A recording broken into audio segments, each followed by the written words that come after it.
નમસ્કાર વિદ્યાર્થી મિત્રો, આજે આપણે ધોરણ 12 ભૌતિક વિજ્ઞાનના ત્રીજા ચેપ્ટરના કેટલાક સ્વાધ્યાયના દાખલાઓ જોઈએ.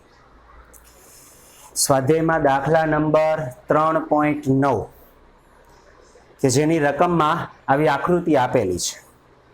આ દાખલો આપણા માટે અગત્યનો એટલા માટે છે કે ગઈ માર્ચ 2020ની પરીક્ષામાં આ દાખલો 4 માર્ક્સની અંદર પૂછાઈ ગયો છે.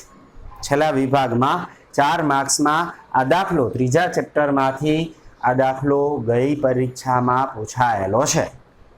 આ દાખલાની રકમમાં આવી આકૃતિ આપેલી છે અને પ્રશ્ન છે, આકૃતિમાં દર્શાવેલા વિદ્યુત પરિપથમાં દરેક શાખામાંથી વહેતો વિદ્યુત પ્રવાહ શોધો.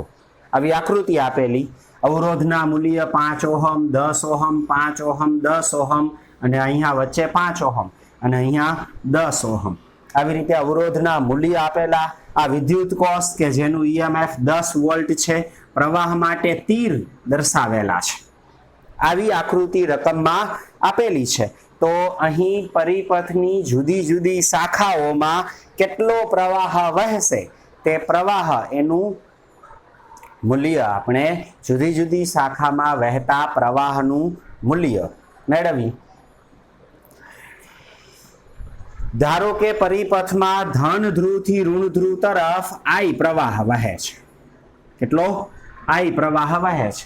આ I પ્રવાહ એ બિંદુ પાસે પહોંચે તો બે ભાગમાં વહેંચાય. આ માર્ગે ધારો કે પ્રવાહ I1 છે, તો આ માર્ગે પ્રવાહને નામ આપું I2. તો I જ પ્રવાહ I1 અને I2 એવા બે ભાગમાં વહેંચાતો હોય તો આપણે એક સંબંધ ચોક્કસ લખી શકીએ કે અહીં I બરાબર I1 પ્લસ I2 અને સમીકરણ નંબર 1 કહી દો. એટલે કે I પ્રવાહ જ બે ભાગમાં વહેંચાય છે, I1 અને I2 માં. હવે આ I1 પ્રવાહ B પાસે પહોંચે ત્યારે પ્રવાહને વહેવા માટે બે માર્ગ છે. આ માર્ગના પ્રવાહને ધારો કે નામ આપું I3, BD માર્ગે ધારો કે I3 પ્રવાહ વહે છે. આમથી I1 આવતો હતો તો બાકી કેટલો હોય? I1 હતો, I3 છે એ આ માર્ગે પસાર થઈ ગયો તો બાકી વધશે I1 માઇનસ I3. તેથી BC શાખામાં પ્રવાહનું નામ આપું છું I1 માઇનસ I3. આ I3 પ્રવાહ અને I2 પ્રવાહ આ D બિંદુ પાસે ભેગા થાય છે. તો આ I2 અને I3 ભેગા થઈને આ માર્ગે I2 પ્લસ I3 પ્રવાહ પસાર કરશે. આ C બિંદુ પાસે આ બંને પ્રવાહ ભેગા થશે, I1 માઇનસ I3 અને I2 પ્લસ I3. બંનેનો સરવાળો કરીએ તો plus I3 minus I3 cancel થાય, I1 પ્લસ I2 અને I1 પ્લસ I2 છે એ બેટરીના ઋણ ધ્રુવમાં દાખલ થાય. I1 પ્લસ I2 એટલે I પ્રવાહ ઋણ ધ્રુવમાં દાખલ થાય. તો આપણે આ વિદ્યુત પ્રવાહ જુદી જુદી શાખાના I1, I2, I3 આ ત્રણ અજ્ઞાત રાશિઓ એની કિંમત મેળવીએ અને અલગ અલગ શાખામાં વહેતા પ્રવાહ કેટલા તેની નોંધ કરીએ. તો સૌ પ્રથમ આ ત્રણ અજ્ઞાત રાશિ I1, I2, I3 મેળવવા માટે આપણે ત્રણ બંધ જુદા જુદા બંધ માર્ગ લઈ અને કિર્ચોફનો બીજો નિયમ લાગુ પાડીએ. સમજો કે સૌ પ્રથમ આ ABDA માર્ગે, આ બાજુના આ ABDA માર્ગે કિર્ચોફનો બીજો નિયમ લાગુ પાડીએ. તો લૂપ નામ આપું લૂપ ABDA માટે લૂપનો નિયમ લાગુ પાડીએ. A થી B તરફ પ્રવાહની દિશા, મુસાફરીની દિશા સરખી છે તો વિદ્યુત સ્થિતિમાનમાં ઘટાડો થાય, તેથી નિશાની માઇનસ. અવરોધ છે 10, પ્રવાહ છે I1 તો માઇનસ 10 I1. ક્યાં પહોંચ્યા? A થી B પર. હવે B થી D તરફ પ્રવાહ, મુસાફરી દિશા વળી સરખી છે તો વિદ્યુત સ્થિતિમાનમાં ઘટાડો. અવરોધ છે 5 અને પ્રવાહ છે I3. ક્યાં પહોંચ્યા? D પાસે. D થી A તરફ જતા પ્રવાહ, મુસાફરી વિરુદ્ધ દિશામાં તો વિદ્યુત સ્થિતિમાનમાં વધારો થાય, તેથી નિશાની પ્લસ. અવરોધ છે 5 અને પ્રવાહ છે I2 હતા અહીંયાની આ પાછા આવી ગયા તો બરાબર લખીએ 0. બધામાંથી 5 કોમન નીકળે એમ છે તો 5 કોમન કાઢી લઈ તો શું વધશે -2I1 -I3 પ્લસ I2 બરાબર 0. નિશાની ઉલટાવી નાખીએ તો 2I1 ની જગ્યાએ સોરી -2I1 ની જગ્યાએ +2I1. હવે I2 પ્લસ છે એ છેલ્લે છે એને પહેલા લખી નાખીએ +I2 છે નિશાની ઉલટાવીએ એટલે -I2 થઈ જાય. આ -I3 નિશાની ઉલટાય એટલે +I3 બરાબર 0. ટૂંકમાં આ બંને I1 I3 માઇનસ હતા તો એ બેની નિશાની પ્લસ કરી નાખી. I2 પ્લસ હતા એની નિશાની માઇનસ કરી નાખી. આને સમીકરણ નંબર 2 આપી. આ એક સંબંધ આપણને મળ્યો આ લૂપ પરથી. હવે આ બાજુના બંધ માર્ગે બીજી વાર કિર્ચોફનો આ લૂપનો નિયમ લાગુ પાડીએ. બંધ માર્ગ પસંદ કરીએ C B B C, C થી B, B થી D, D થી C. આ લૂપ માટે કિર્ચોફનો લૂપનો નિયમ લાગુ પાડીએ. શરૂઆત કરીએ C બિંદુથી. C થી B તરફ પ્રવાહ મુસાફરી વિરુદ્ધ દિશાના, તેથી વિદ્યુત સ્થિતિમાનમાં વધારો. પ્રવાહ છે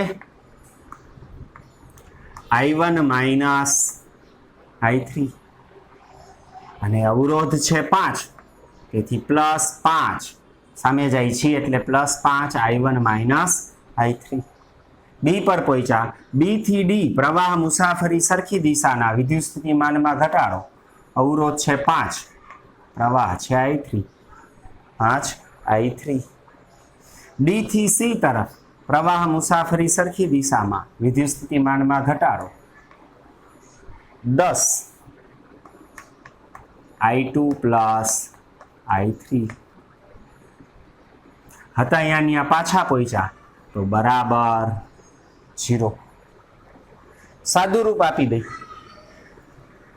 5I1 માઇનસ 5I3 વળી -5I3 minus 10I2 minus 10I3 બરાબર 0.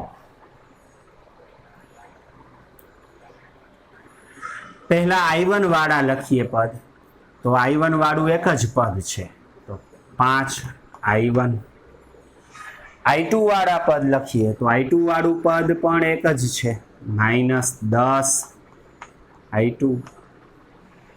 I3 વાળા પદ લખીએ તો -5I3 -5I3 -10I3 એટલે -5 ને -5 એટલે -10 ને -10 એટલે -20I3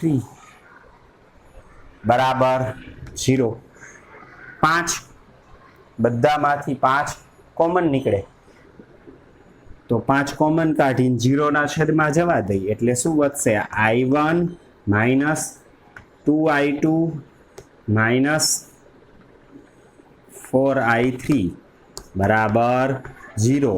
આ સમીકરણ નંબર 3 બરાબર. સમીકરણ નંબર 3. સમીકરણ 2 I1 I2 I3 વચ્ચે એક સંબંધ છે. સમીકરણ 3 I1 I2 I3 વચ્ચે બીજો સંબંધ છે. હવે ત્રીજો બંધ માર્ગ અહીંયાથી શરૂ કરીએ. A B C બેટરીમાંથી પસાર થઈ અને ફરી પાછા A પર આવી. આ બિંદુને નામ આપી દઉં M અને આને નામ આપું N. બરાબર. A થી શરૂ કરીએ તો A B C M N A loop માટે કિર્ચોફનો બીજો નિયમ લાગુ પાડતા તો પહેલા A થી D તરફ પ્રવાહની દિશા, મુસાફરીની દિશા સરખી તો વિદ્યુત સ્થિતિમાનમાં ઘટાડો. અવરોધ છે 5, પ્રવાહ છે I2 તો -5I2. ડી થી સી તરફ પ્રવાહ મુસાફરી સરખી તો નિશાની માઇનસ, અવરોધ છે 10, પ્રવાહ છે I2 પ્લસ I3, સી થી એમ સુધી કોઈ ઘટક છે ને, એમ થી એન તરફ જઈ ઋણ છેડાથી ધન છેડા તરફ વિદ્યુત સ્થિતિમાનમાં વધારો પ્લસ 10 વોલ્ટનો, અવરોધમાંથી પસાર થતી વખતે પ્રવાહ મુસાફરી સરખી દિશાના તો વિદ્યુત સ્થિતિમાનમાં ઘટાડો માઇનસ, અવરોધ છે 10 અને પ્રવાહ છે I, અને I એટલે સીધા લખી શકીએ I1 પ્લસ I2, તેથી I ની જગ્યાએ શું લખ નાખવું, I1 પ્લસ I2 હતા અહીંયાની આ એ પાસે પાછા આવ્યા તો બરાબર 0, સાદુરૂપ આપીએ તો -5I2 એમને, -10I2 -10I3 plus 10 -10I1 -10I2 બરાબર 0. સૌપ્રથમ I1 વાળા પદ લખીએ તો I2 I2 I3 આ I1 વાળું પદ તો -10I1 વાળું પદ પહેલા લખાઈ ગયું. હવે વાત કરીએ I2 વાળા પદની તો I2 વાળું પદ -10I2 વળી આ -10I2 અને આ -5I2 તો -5 -10 એટલે -15 -10 એટલે -25I2. હવે I3 વાળા પદ, I3 વાળું એક જ પદ છે -10I3, બાકી રહ્યું અચળ પદ I1 I2 I3 વગરનું +10, સામે લઈ જાય તો ડાબી બાજુથી જમણી બાજુ લઈ જતા +10 કેવા થઈ જાય -10. બધાની નિશાની માઇનસમાંથી ઉલટાવી નાખું બંને બાજુ, અહીં ફેર પડશે નહીં.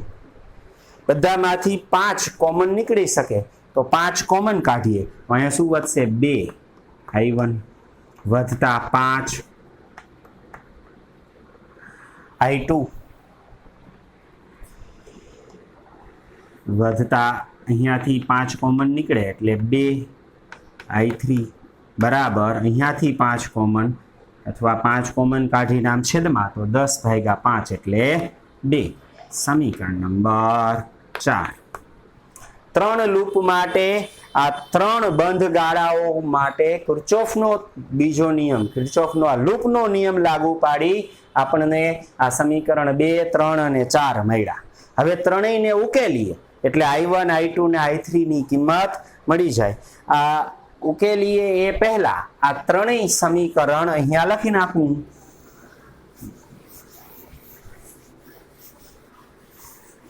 સમીકરણ 2 લખીએ તો પેલા આ કેવું છે 2I1 I2 I3 બરાબર 0. બરાબર, આ સમીકરણ 2 છે. સમીકરણ 3 કેવું છે I1 2I2 4I3 બરાબર 0. સમીકરણ નંબર 3. અને છેલ્લું સમીકરણ 4 શું છે 2I1 5I2 2I3 બરાબર 2. સમીકરણ નંબર 4. ત્રણેય બંધ ગાળા માટે જે લૂપનો નિયમ લાગુ પાડ્યો એ લૂપના નિયમને આધારે અહીં આપણને આ 3 સમીકરણ 2, 3 અને 4 મળે. અને પહેલું સમીકરણ તો I1 I2 બરાબર I છે. હવે આ 2, 3 અને 4 કે જેમાં I1 I2 અને I3 જ રહેલા છે તો એ ત્રણેય સમીકરણો એને આપણે ઉકેલીએ. આ ત્રણેય સમીકરણો કેમ આવ્યા તો એ કિર્ચોફના લૂપના નિયમની મદદથી મેળવા. બરાબર, હવે આ ત્રણેય સમીકરણો એને I1 એની મદદથી I1 I2 I3 મેળવીએ. બરાબર, આ સમીકરણો પરથી કિંમત મેળવવા માટે સૌ પહેલા I1 નો લોપ કરીએ. સમજો કે સૌ પ્રથમ I1 નો લોપ કરીએ તો સમીકરણ 2 અને 3 એમાંથી I1 નો લોપ કરવો હોય તો 2 એમનામ રાખવું, 3 ને 2 વડે ગુણી નાખવું, પછી બાદબાકી કરીએ એટલે 2I1 કેન્સલ થઈ જાય. સમજાય? તો સમીકરણ 2 ફરીથી લખું છું, 2I1 minus I2 plus I3 બરાબર 0. આ સમીકરણ નંબર 2 છે. હવે સમીકરણ 3 છે એની બંને બાજુ દરેક પદને 2 વડે ગુણી નાખો તો શું થઈ જાય? 2I1 minus 4I2 minus 8I3 બરાબર 0 ગુણ્યા 2 એટલે 0. આ ખરેખર સમીકરણ 3 જ છે પણ એને કેટલા વડે ગુણ્યા છે? 2 વડે ગુણેલા છે. એટલે I1 હતા એની જગ્યાએ 2I1, 2I2 હતા એની જગ્યાએ 4I2, 4I3 હતા એની જગ્યાએ 8I3 લખ્યા છે. હવે આ બંને સમીકરણની બાદબાકી કરીએ તો આ બંને સમીકરણની બાદબાકી કરીએ તો આની બધાની નિશાની ઉલટાઈ જાય, એટલે કે આ માઇનસ થઈ જાય, આ પ્લસ થઈ જાય, આ પ્લસ થઈ જાય. તો આ પ્લસ 2I1 ને માઇનસ 2I1 કેન્સલ થઈ જાય. આ 4I2 પ્લસ છે માઇનસ I2 એટલે શું વધશે? 3I2. આ પ્લસ 8I3 છે અને આ પ્લસ I3 છે એટલે 9I3 બરાબર 0 પ્લસ 0, 0 માઇનસ 0 એટલે 0 બરાબર. I2 અને I3 વચ્ચે આ સંબંધમાં 3 કોમન નીકળી શકે, તેથી આમ લખી શકીએ I2 પ્લસ 3I3. 3 કોમન નીકળ્યા, છેદમાં લઈ લે તો 0 ના છેદમાં 3 એટલે 0. આ સમીકરણને સમીકરણ નંબર 5 કહું. I2 પ્લસ 3I3 બરાબર 0. રેડી? I1 નો લોપ કર્યો આ બે સમીકરણમાંથી તો I2 ને I3 વાળું એક સમીકરણ મળ્યું. હવે સમીકરણ 2 અને 4 માં I1 નો લોપ કરીએ, 2 અને 4 માં I1 નો લોપ કરીએ તો આપણને I2 ને I3 વાળું બીજું સમીકરણ મળશે. સમીકરણ 2 ફરીથી લખી નાખું છું, 2I1 minus I2 plus I3 બરાબર 0. આ સમીકરણ નંબર 2 છે એને લખ્યું છે. સમીકરણ 4 લખ નાખીએ, શું છે? 2I1 plus 5I2 plus 2I3 બરાબર 2. આ સમીકરણ નંબર 4 છે. આ 2 અને 4 બંનેની બાદબાકી કરીએ, આમાંથી આ બાદ કરીએ તો આમ આ નિશાની માઇનસ થઈ જાય, આ માઇનસ થઈ જાય, આ માઇનસ થઈ જાય અને આ માઇનસ થઈ જાય. તો આ 2I1 તો પહેલા કેન્સલ થઈ જાય, plus 2I1 minus 2I1 cancel, minus I2 minus 5I2 એટલે minus 6I2, minus I3 plus I3 minus 2I3. I3 plus છે, આ 2I3 માઇનસ છે તો માઇનસ I3. 0 માઇનસ 2 એટલે માઇનસ 2.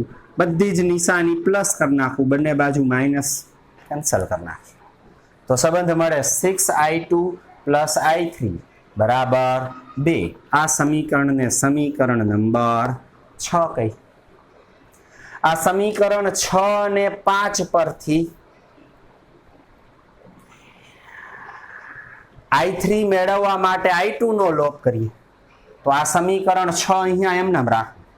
સમીકરણ જે 5 છે એને I2 નો લોપ કરવો હોય તો 6 વડે ગુણી નાખું. તો હવે સમીકરણ 5 ગુણ્યા 6 લખ નાખું છું. અહીંયા 6 વડે ગુણું તો 6I2, 6 તરી 18I3 બરાબર 0 ગુણ્યા 6 એટલે 0. ખરેખર આ સમીકરણ 5 જ છે પણ એને 6 વડે ગુણેલા છે. બરાબર? આ બંને સમીકરણની બાદબાકી કરીએ તો આ માઇનસ I માઇનસ થઈ જાય અને I minus, plus 6I2 minus 6I2 cancel, I3 minus 18I3 એટલે માઇનસ 17I3 બરાબર 2 માઇનસ 0 એટલે 2. તો પછી I3 બરાબર 2/17 એમ્પિયર. સોરી, આગળ નિશાની કેવી આવશે? માઇનસ I3 બરાબર માઇનસ 2/17 એમ્પિયર. આનો અર્થ એવો કે આ બીડી શાખામાં આપણે પ્રવાહ બી થી ડી તરફ દર્શાવ્યો છે, એ પ્રવાહ ઋણ મળ્યો. એનો અર્થ એવો કે ખરેખર પ્રવાહ આપણે જે દિશામાં બી થી ડી તરફ દર્શાવ્યો છે એ નથી, પ્રવાહની દિશા ઉલટી છે. એટલે કે ખરેખર 2/17 એમ્પિયર પ્રવાહ ડી થી બી તરફ વહેતો હશે. ટૂંકમાં બીડી શાખામાં 2/17 એમ્પિયર પ્રવાહ I3 છે.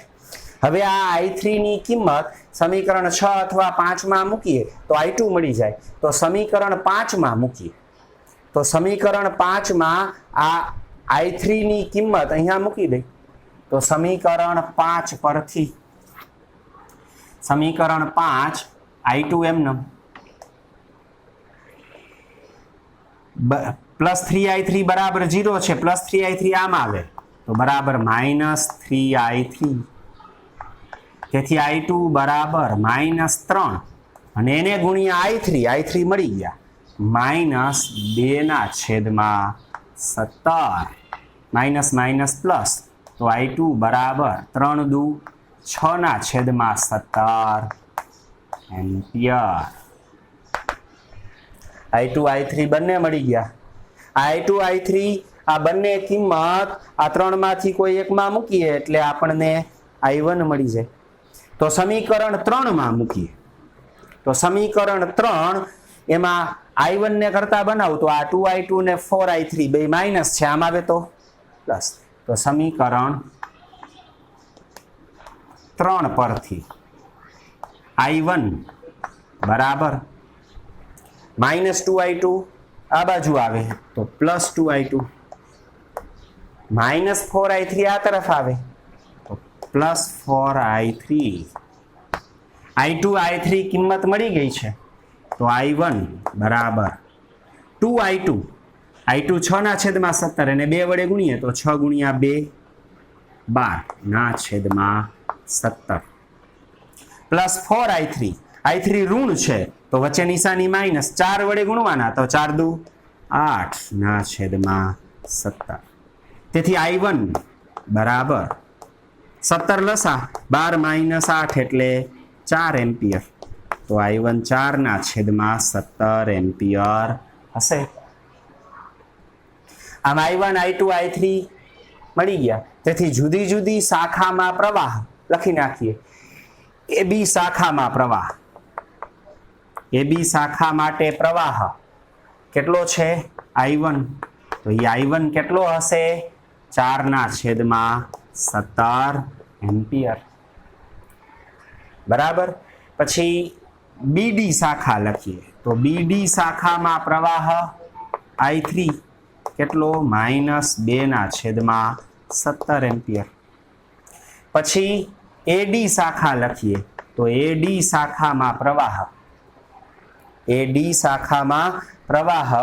એ I2 છે અને એ I2 નું મૂલ્ય કેટલું છે 6/17 એમ્પિયર. ત્યાર પછી AB આવી ગયા, AD આવી ગયા, BD આવી ગયા. BC શાખા, BC શાખામાં પ્રવાહ અહીંયા લખીએ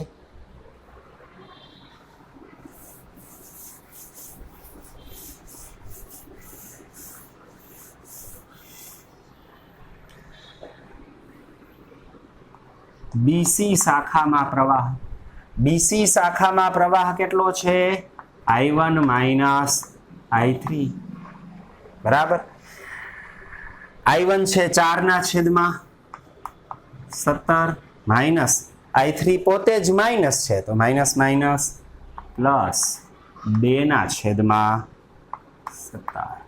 એટલે કે 6/17 એમ્પિયર. BC શાખામાં પ્રવાહ 6/17 એમ્પિયર.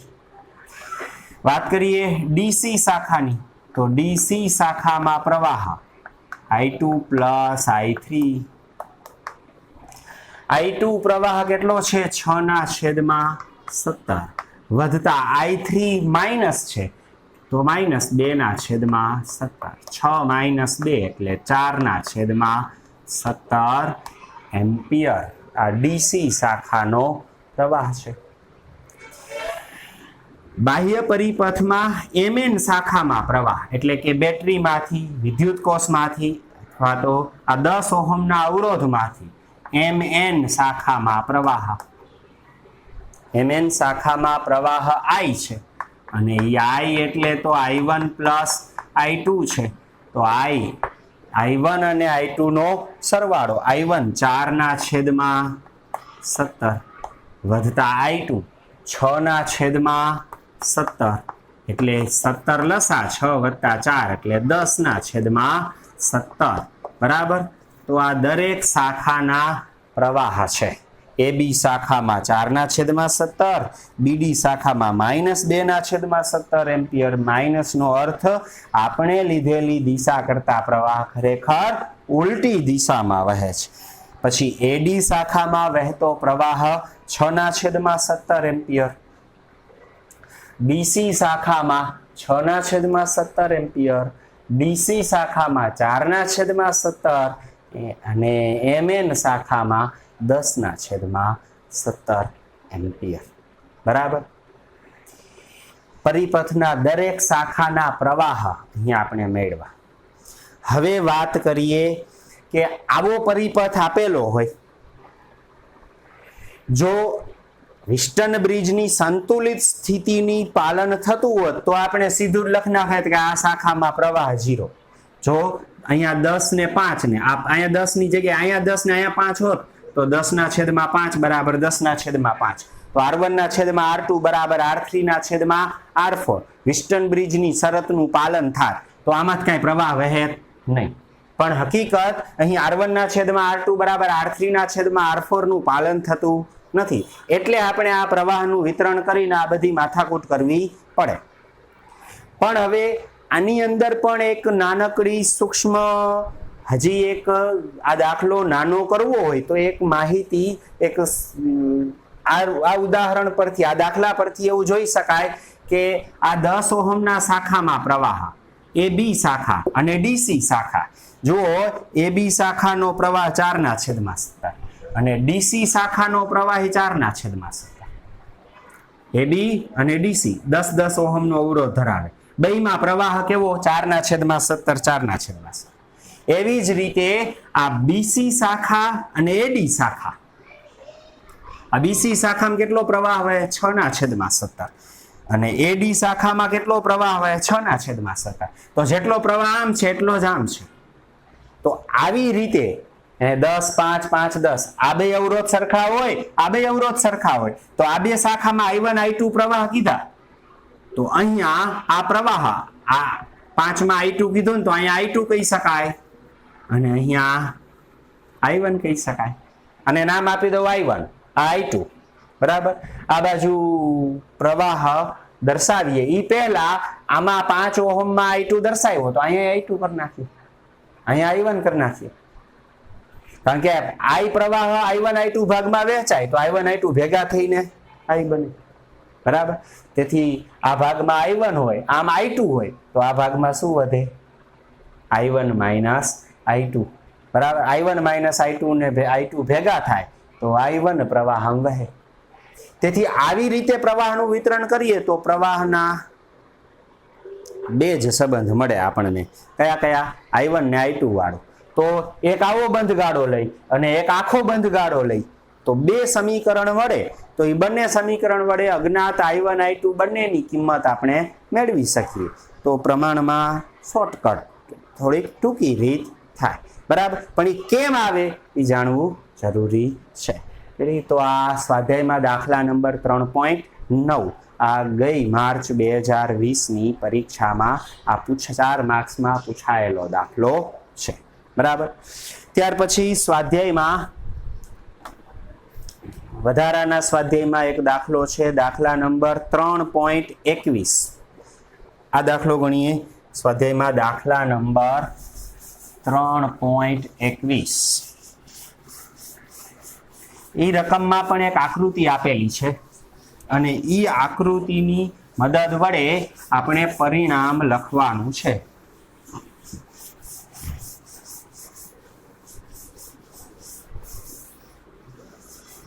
અહીં પણ રકમમાં આકૃતિ આપેલી છે, જો સ્વાધ્યાયમાં 3 કેટલામો લગભગ 21મો છે, સ્વાધ્યાયમાં 3.21 બરાબર. આકૃતિ એમાં આકૃતિ આપેલી છે, એનું નામ છે 3.32. એમાં દર્શાવેલા એક અનંત પરિપથ વડે આવો એક અનંત પરિપથ દર્શાવેલો છે.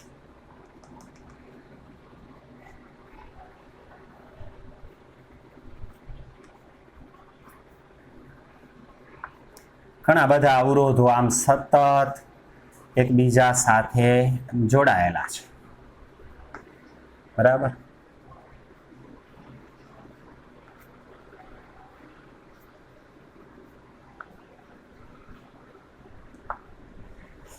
બધા અવરોધનું મૂલ્ય 1 ઓહમ છે. આપણે આ બધા જ અવરોધને સ્મોલ r સમજો કે નામ આપી દઈએ. બધા અવરોધ કેટલા છે?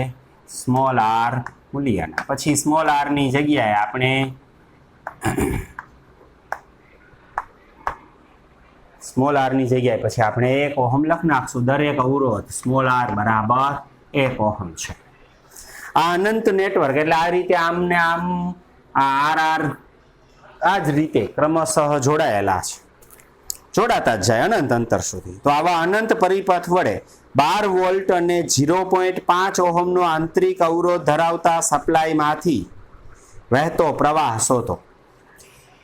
એક 12 વોલ્ટની બેટરી જોડવાની કે જેનો આંતરિક અવરોધ 0.5 ઓહમ હોય, તો એમાંથી વહેતો પ્રવાહ કેટલો હશે? દરેક અવરોધનું મૂલ્ય 1 ઓહમ છે, બરાબર. આ સ્મોલ r એ દરેક પરિપથનો અવરોધ છે, અને આ 0.5 ઓહમ એ જે કોષ જોડવાનો છે એનો આંતરિક અવરોધ છે. તો એ કોષમાંથી કેટલો પ્રવાહ આ પરિપથમાં વહેશે? તો આના માટે પ્રવાહ I શોધવાનો છે. પ્રવાહ શોધવા માટે આ બે છેડા વચ્ચે સમતુલ્ય અવરોધ શોધવો પડે. ધારો કે આ છેડો A છે ને આ B છે. ધારો કે A અને B વચ્ચે સમતુલ્ય અવરોધ, ધારો કે A અને B વચ્ચે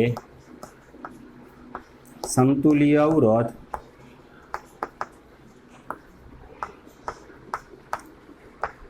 કેપિટલ R છે.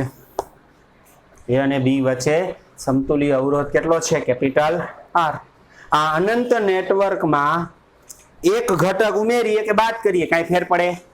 સમજો કે અહીંયાથી આટલો ભાગ કાઢી નાખું, આ 1 2 અને 3 વાળો આ ભાગ કાઢી નાખું, તો બાકીનો જે આ ભાગ આમ ત્રુટક રેખાથી હું આમ દર્શાવું, આના સિવાયનો આ એક ઘટક કાઢી નાખીએ, એના સિવાયનો જે ભાગ છે એ અનંત નેટવર્ક હશે. તો એમાં આ છેડાઓ A' અને B' એની વચ્ચે આટલો જ અવરોધ હશે. અનંત નેટવર્કમાં એક ઘટક ઉમેરો કે બાદ કરો, કાંઈ પરિપથનો સમતુલ્ય અવરોધ બદલાય નહીં. આ બે છેડા વચ્ચે આમ અનંત અવરોધો હતા, તો A' B' વચ્ચે અનંત અવરોધ છે. તો જેવી A' AB વચ્ચે હતી પરિસ્થિતિ, એવી જ A' B' વચ્ચે છે.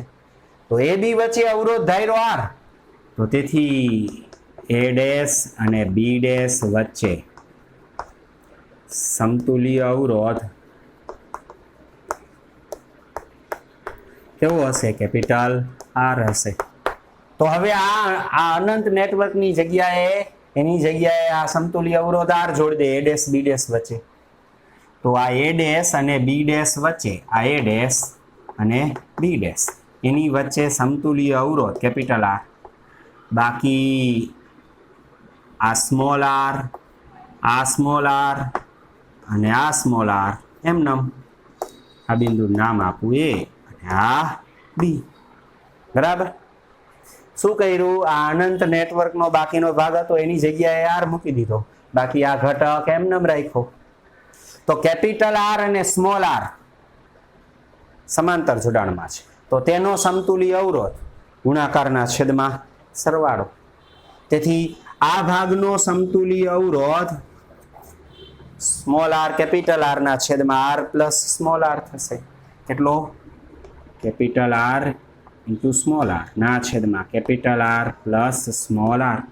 આ બેની જગ્યાએ એક અવરોધ, બાકી આ ત્રણેય અવરોધ ક્રમશઃ A અને B વચ્ચે શ્રેણીમાં થશે. તો શ્રેણી જોડાણ માટે R આ બેનો સમતુલ્ય આ અને આ સ્મોલ આર ત્રણેયનો સરવાળો એ સમતુલ્ય અવરોધ એ અને બી વચ્ચેનો કેટલો આપે કેપિટલ આર આપે તો આ સ્મોલ આર અવરોધ વધતા આ બેના સમાંતર જોડાણનો સમતુલ્ય અવરોધ કેપિટલ આર સ્મોલ આર ના છેદમાં capital R plus small R વધતા આ અવરોધ સ્મોલ આર આ બધો જ એ અને બી વચ્ચેનો સમતુલ્ય અવરોધ અને એ અને બી વચ્ચે સમતુલ્ય અવરોધ તો કેટલો છે કેપિટલ આર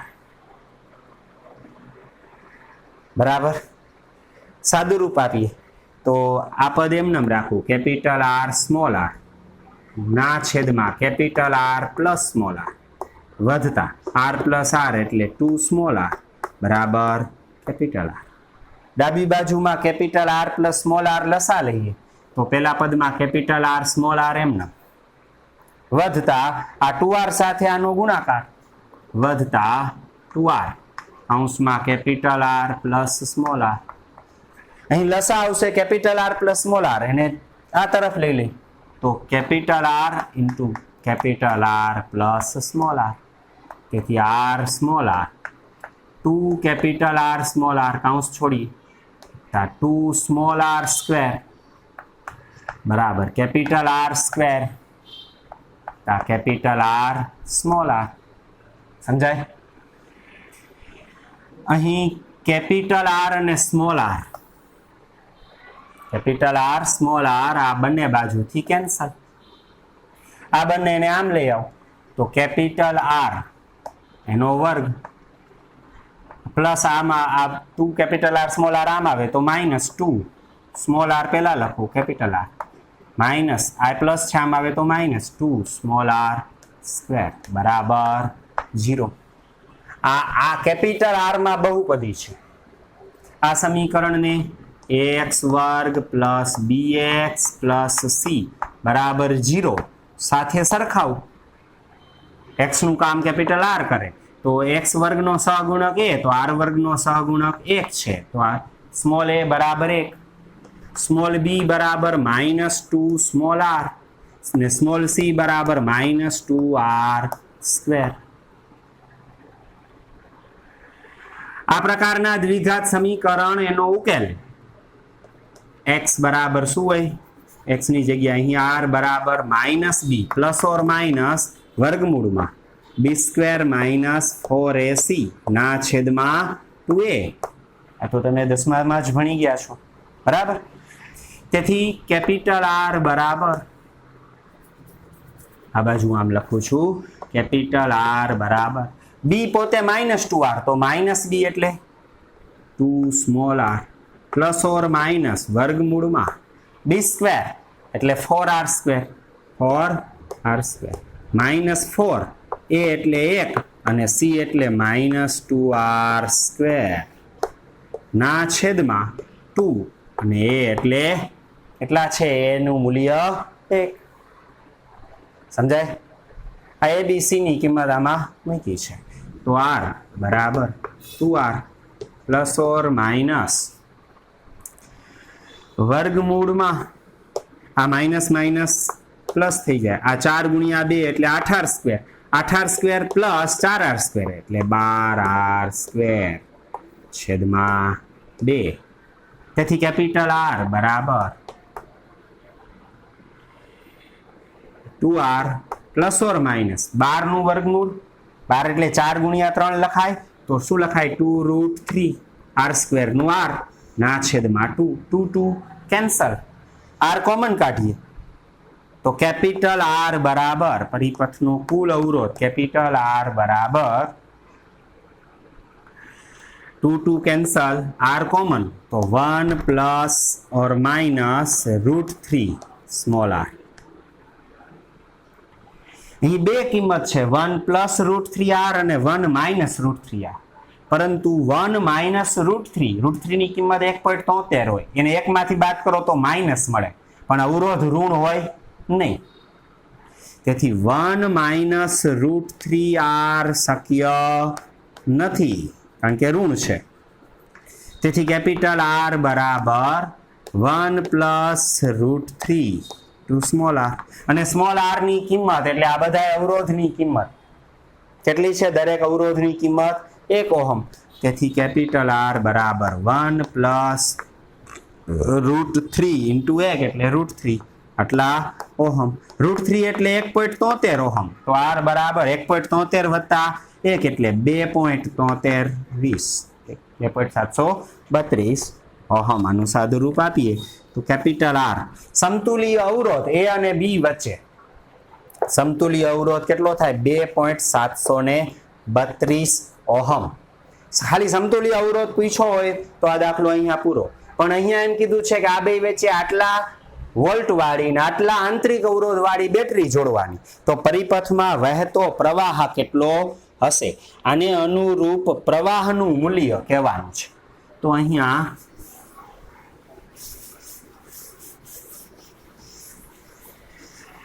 બેટરી સાથે જોડેલા બાહ્ય અવરોધ કેપિટલ R માટે પ્રવાહનું સૂત્ર, પ્રવાહ બેટરી વડે રચાતો પ્રવાહ I બરાબર E ના છેદમાં capital R plus small r. આ સ્મોલ r એ આંતરિક અવરોધ છે, બરાબર, અને આ જેનું મૂલ્ય આ છે 0.5. આ R વાળો R નથી, R આંતરિક અવરોધ છે.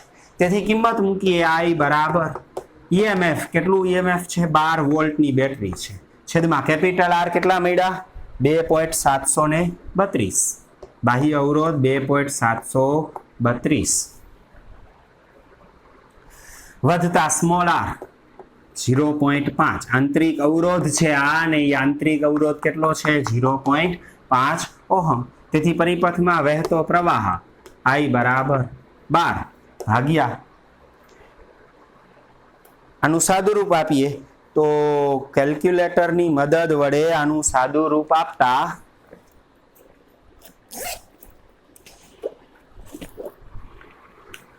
12 ભાગ્યા 2.732 વધતા 0.5 એટલે 3.232.